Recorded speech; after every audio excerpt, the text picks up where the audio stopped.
Good morning, students. So, આ last session હશે એના પછી આપણે એક્ઝામ્પલ કરવાના સ્ટાર્ટ કરીશું એક્ઝેક્ટલી રાઈટ. તો થોડું ઘણું થિયરીનું પોર્શન છે કે જે કોડમાં આપેલો છે તમને ઇક્વેશન કયા યુઝ કરવા કયા નહીં, તો એની માટે જ છે. સો બેઝિકલી આપણે લાસ્ટ લેક્ચરમાં શું ભણ્યા અને શું ફાઇન્ડ આઉટ કર્યું. તો in the last lecture the failures mode of bolted કનેક્શનમાં કયા કયા ફેલિયર મોડ હોય તો થોડું બ્રીફ ઇન્ટ્રોડક્શન કરી નાખીએ. તો ફર્સ્ટ હતું shear failure of the bolt, second હતું shear failure of plate. Shear failure એટલે તમને ખ્યાલ છે, શિયર મતલબ કે જે ઇક્વલ એન્ડ અપોઝિટ ફોર્સીસ લાગતા હોય કોઈ બી મટીરિયલ પર, રાઈટ. તો એ કેવી રીતે બ્રેક થશે, રાઈટ. તો એ પેલા બે એક કાગળ પકડ્યું અને આપણે ફાડીએ અને કેવી રીતે એ તૂટી જાય છે, તો એને કેવી શિયર ક્રેક કહેવાય. તો એ બોલ્ટ અને પ્લેટના કેવી રીતે શિયર ફેલિયર થાય છે એ રહ્યું. Bearing failure of bolt, generally bearing failures એમાં થતું હોય છે તો બોલ્ટના મટીરિયલના કારણે એની ક્વોલિટી પર ડિપેન્ડ કરે છે કે મટીરિયલ વીક હોય કે જેટલું કેપેસિટીનું આપણે ડિઝાઇન જોતી હોય એટલું ના હોય, તો એના લીધે બિયરિંગ ફેલિયર થવાના ચાન્સીસ છે, રાઈટ. તો bearing failure of bolt and plate. Next છે tensile failure of bolt. Next છે bending failure of bolt, tensile failure of plate, right. તો જનરલી આપણા આમાં ત્રણ વસ્તુ મેઇન શીખવાની છે: shear capacity, bear capacity, tensile capacity, right. તો આ ત્રણ વસ્તુમાં આપણે જે ભણવાનું છે એમાં શું હશે કે shear capacity of bolt, bearing capacity of bolt અને tensile capacity of bolt, right. તો બોલ્ટેડ કનેક્શન છે એટલે ઓબ્વિયસલી આપણે બોલ્ટમાં ભણીશું. ટેન્સાઇલ ફેલિયર જે છે, tensile failure of bolt and plate, તેમાં અલગ અલગ ક્રાઇટેરિયા આપ્યા છે. સપોઝ આપણે બોલ્ટેડ કનેક્શન માટે જોઈન્ટ યુઝ કરીએ તો જોઈન્ટ માટે આપણે પ્લેટ્સની જરૂર પડે, તો એમાં પ્લેટ આવશે, બીજા બધામાં પ્લેટ આવશે નહીં, બરાબર. તો અત્યારે આપણે જે આ ચેપ્ટરમાં ભણવાનું છે એમાં ખાલી બે જ કેપેસિટી ફાઇન્ડ કરવાનું છે: શિયર કેપેસિટી અને બિયર કેપેસિટી. શિયર કેપેસિટી અને બિયર કેપેસિટી બંને કેમ એ કહેવાય ને, નામમાં જેનો મતલબ છે શિયર કેપેસિટી, મતલબ કે તમારું શિયર ફેલિયર થવાનું હોય બોલ્ટના લીધે, તો આપણે એની કેટલી મેક્સિમમ એની ડિઝાઇન કરી શકીએ કે કેટલો લોડ આપીશું તો એ એની કેપેસિટી એના પછી એ બ્રેક થશે, રાઈટ. તો આપણે એની મેક્સિમમ એટલે કે અલ્ટિમેટ લિમિટ ફાઇન્ડ કરીશું કે જેના પછી આપણે લોડ આપણું જે મટીરિયલ છે એ લઈ નહીં શકે. તો એની શિયર કેપેસિટી ફાઇન્ડ કરવાની છે અને એની બિયરિંગ કેપેસિટી ફાઇન્ડ કરવાની છે, રાઈટ. સો નેક્સ્ટ આપણે જોઈએ કે ફેલિયર્સ ઓફ કનેક્શન્સ કેમના થાય છે. તો connections in shear, right. So the failure of connection with bearing bolts in shear involves either bolt failure or the failure of the connected plates, right. તો જ્યારે connection ક્યારે fail જશે કે જ્યારે bearing of bolts involve હશે, right. Shear involves, right. Bearing of bolt in shear involves either bolt failure, bolt એનું material જાતે એના લીધે ફેલ થશે, યા તો પછી શેનું લીધે થશે, ફેલિયર ઓફ કનેક્ટેડ પ્લેટ, જે આપણે પ્લેટથી આપણે બોલ્ટ કનેક્ટેડ કર્યું હશે. તો અગર એ પ્લેટ તૂટી જશે, ઇફ કનેક્ટેડ પ્લેટ ફેલિયર જશે, તો આ બે ફેલિયર છે: બોલ્ટ યા તો પોતે તૂટી જશે યા તો કનેક્ટ જે પ્લેટ કરી હશે એ તૂટી જશે, right. So in case of HSFG bolts, however, it may simply be a slip between the connected plates. So in this section, failure modes are described along. જે ફેલિયર મોડ છે એ કેવી રીતે describe કરવાના, તો with the codal provision four design and detailing share connections. દરેક failure connection માટે કે શેરમાં એની ડિઝાઇન કરવી હશે તો દરેક માટે કોડલ પ્રોવિઝન પ્રોવાઈડ કર્યા છે IS 800, રાઈટ. તો એ બધામાં એને ડિઝાઇન કેવી રીતે કરવી, ડિટેલિંગ કેવી કરવી શેર કનેક્શન્સ માટે, એ બધું પ્રોવાઈડ કરવામાં આવ્યું છે. નેક્સ્ટ છે in connection made with bearing type of bolts. Bearing of bolt, right. તેમાં કયા કયા ઇન બિહેવિયર કેવી રીતે કરશે, રાઈટ. કે the behaviour is linear until, A linear ક્યાર સુધી રહેશે. તો ફર્સ્ટ છે એ yielding take place at the net section of the plate under combined tension or failure. અત્યારે હું જે બોલું છું એ મોસ્ટ પ્રોબેબલી તમને થોડું ડિફિકલ્ટ લાગશે, પણ જ્યારે એક્ઝામ્પલ સ્ટાર્ટ થશે ત્યારે એક એક વસ્તુ ધીમે ધીમે તમને ખ્યાલ આવતો જશે, રાઈટ? સો ફર્સ્ટ છે yielding. yielding એટલે શું? વળવું. યાદ રાખજો ખાસ. yielding એટલે બેન્ડ થવું, વળવું.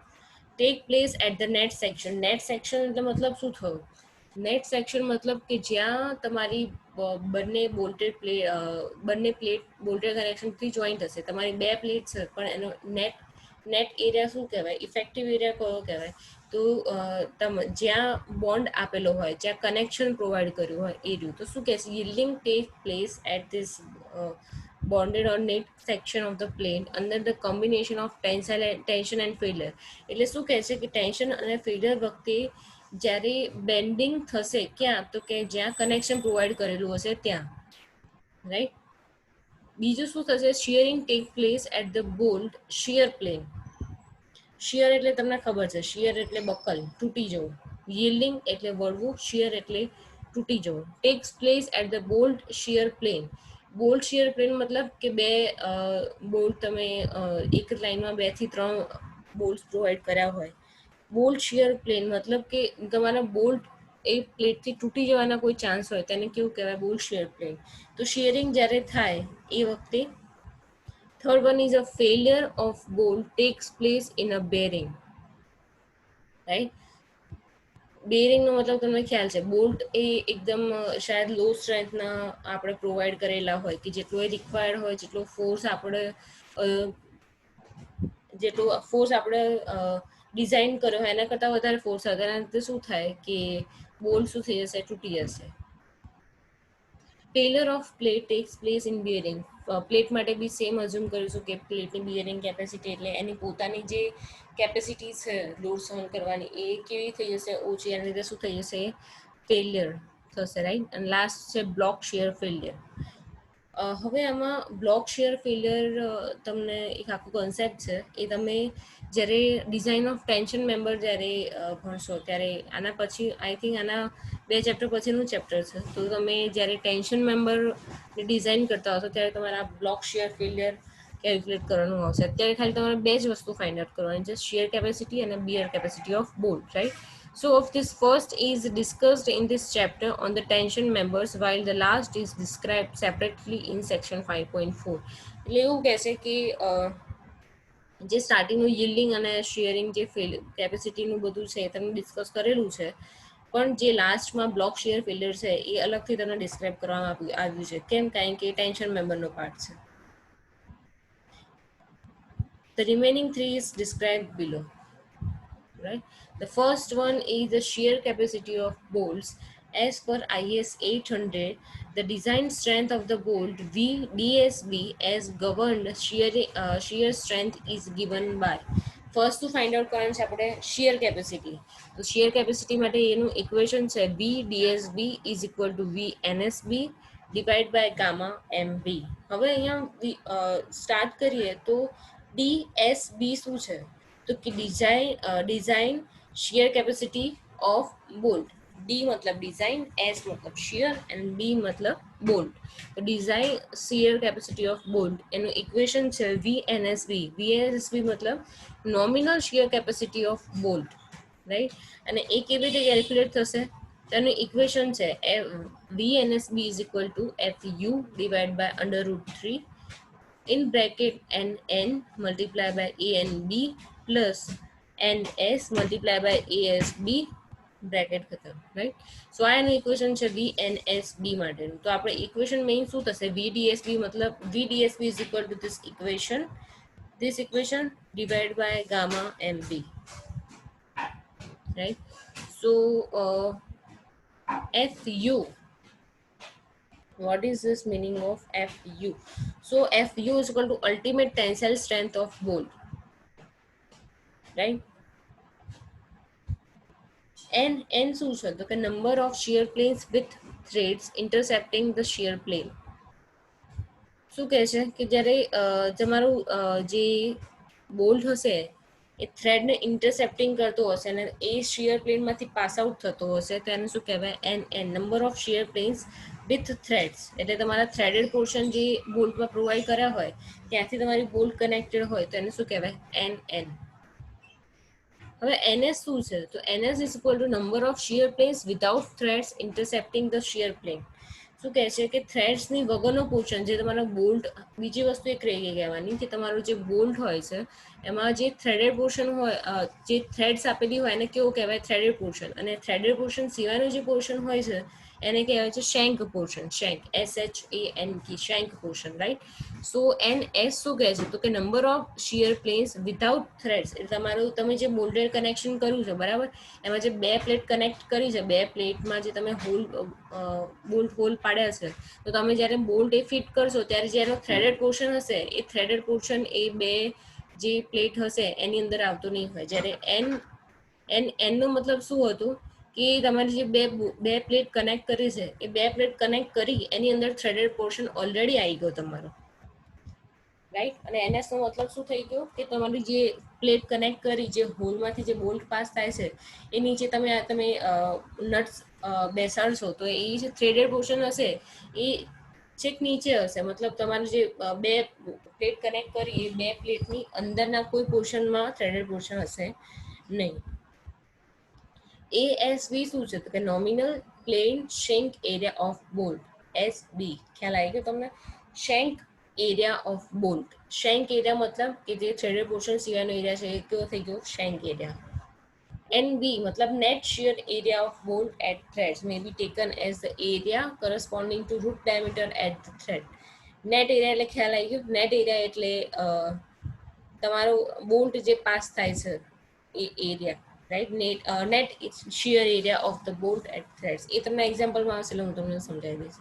ગામા MB શું છે? તો કે partial safety factor for bolted connections with bearing type of bolt. Partial safety factor મેં તમને પહેલા જ કીધું હતું કે એક ઉદાહરણ આપ્યું હતું, આઈ થિંક એક એક્ઝામ્પલ આપ્યું હતું કે જ્યારે કોઈ બી તમે વ્હીકલની જ વાત લઈ લો કે આપણે એમાં નથી કહેતા કે રિઝર્વમાં થોડું પેટ્રોલ હોવું જોઈએ, કે જ્યારે પેટ્રોલ ખતમ થઈ જાય તો રિઝર્વમાં હોય તો એ થોડું ખેંચી નાખે આપણે આગળ સાધન, બરાબર? એવી રીતે જ આમાં બી એવું હોય છે કે સપોઝ આપણે ડિઝાઇન લોડ આવ્યો કે 50 કિલોમીટર કે 100 કિલોમીટર કે 150 કિલોમીટર, રાઈટ?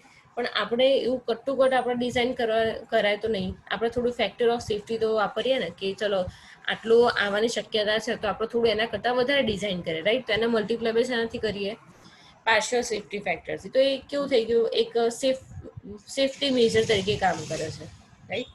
સેકન્ડ છે આપણું bearing strength of bolts as per IS 800. The design bearing strength of bolt of any plate VDPB as governed by bearing is given by, right? So DPB मतलब design DPB मतलब design strength of bolt in bearing, right? Bearing capacity of bolt. So VDPB is equal to VNPB divided by gamma MB. So NPB નો મતલબ શું છે? તો કે nominal bearing strength of bolt calculated as follows. એટલે આમાં બી same એ VNPB નું અલગ ઇક્વેશન છે. આ બધા ઇક્વેશન તમે IS 800માં તમે જ્યારે આગળ ઇન્ડેક્સ ખોલશો તો એમાં આપેલું છે કે બોલ્ટની ડિઝાઇન એના નીચે અલગ અલગ ક્રાઇટેરિયા આપે તો એમાં તમને આ ઇક્વેશન જોવા મળી જશે, રાઈટ? તો VNPB is equal to 2.5 KB DTF', where KB is a smaller of. હવે શું અહીંયા કીધું છે કે KB ની વેલ્યુ કેવી હોવી જોઈએ? તો કે આ ચાર વેલ્યુ અહીંયા પ્રોવાઈડ કરી છે કે 3/3D0, P/3D0 minus 0.25, FUB divided by FU અને લાસ્ટ વેલ્યુ છે 1, રાઈટ? તો આ જે ચાર વેલ્યુ છે એના આ ચારેય વેલ્યુમાં જે સ્મોલર વેલ્યુ મળે આપણે શું કન્સિડર કરીશું? KB ની વેલ્યુ, રાઈટ? સો EP શું છે? તો કે end distance, pitch distance of the fastener along bearing direction. end distance અને pitch distance તમને ખ્યાલ છે લાસ્ટ ટાઈમ મેં તમને કીધું હતું. E એટલે end distance is equal to 1.7 D0 and P is equal to 2.5 D, right? D0 શું છે? તો કે diameter of hole. F'(U) is a smaller of FUB, FU, right? હવે શું કહે છે કે F'(U) શું છે? તો કે FUB અને FU બંનેમાંથી જે સ્મોલર વેલ્યુ હશે એ વેલ્યુ આપણે શું લઈશું? F'(U). પણ સવાલ એ છે કે FUB અને FU શું છે? તો કે FUB is equal to ultimate tensile strength of bolt and F U શું છે, તો ultimate tensile stress of plate. બંનેમાં ડિફરન્સ છે. યુ બી આપેલું આ મતલબ બોલ્ટ માટે છે અને કશું ના આપ્યું એનો મતલબ પ્લેટ માટે છે. D is equal to nominal diameter of bolt, એ તમને ખ્યાલ જ છે રાઈટ. D0 એ ડાયામીટર ઓફ હોલ છે, મતલબ ડી એટલે નોમિનલ ડાયામીટર ઓફ બોલ્ટ છે. ટી શું છે, તો કે summation of thickness of the connected plates experiencing bearing stress in the same direction, or if the bolts are countersunk, the thickness of the plate minus 1/2 depth of the counter strike. In short T શું છે કે thickness છે right, કે એનું summation હોય કે suppose બે plate connect કરી હોય તો બંનેની થિકનેસનું સમેશન છે રાઈટ. ખ્યાલ આવી ગયો. સો લેક્ચર આપણે આજનો અહીંયા સુધી રાખીએ. સો નેક્સ્ટ લેક્ચરમાં આપણે સ્ટાર્ટ કરીશું એક્ઝામ્પલ, એની ડિઝાઇન કેમનું કરવું છે, એની કેપેસિટી કેવી રીતે ફાઇન્ડ કરવી છે, shear capacity, bear capacity right. બોલ્ટે કનેક્શનમાં બે કેપેસિટી આપણે શોધવાની છે. તો કેટલા બોલ્ટ્સ જોઈએ, કેટલા નંબર ઓફ બોલ્ટ પ્રોવાઈડ કરવાના, એની મેક્સિમમ અલ્ટિમેટ કેપેસિટી કેટલી આવી, તો આ બધા ક્રાઇટેરિયા ફાઇન્ડ કરવાના આવશે એક્ઝામ્પલમાં રાઈટ. સો આમાં કોઈ ડાઉટ હોય તો તમે મને કહી શકો છો.